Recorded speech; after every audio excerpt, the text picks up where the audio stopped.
আমি এই পড়াশোনার বাঁধন থেকে মুক্তি পাবো, এই চাপ আমি আর নিতে পারছি না, কবে এটা শেষ হবে। বিকেলে করে বন্ধুদের সাথে ঘুরতে যেতে খুব ইচ্ছে হয়, অনেক রাত পর্যন্ত মোবাইলে সিনেমা দেখতে খুব ভালো লাগে। প্রতিদিন সকাল 10টা-11টা পর্যন্ত যদি ঘুমাতে পারতাম তাহলে কি ভালোই না হতো। মাঝে মাঝে এটা ভেবে অবাক হয়ে যাই, যারা ক্লাসে টপ করে ওরা কিভাবে এত কিছু মনে রাখে, ওরা কিভাবে এত নাম্বার তুলতে পারে, ওদের ব্রেন একসাথে এত জিনিস ধরে রাখে কি করে।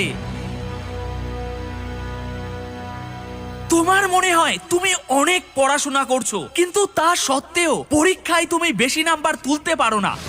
তোমার সাথেই পড়াশোনা করে কিছু স্টুডেন্ট 90%, 95% মার্কস নিয়ে আসছে, কিন্তু তুমি তার অর্ধেক তুলতে গিয়েই হাঁপিয়ে যাচ্ছ।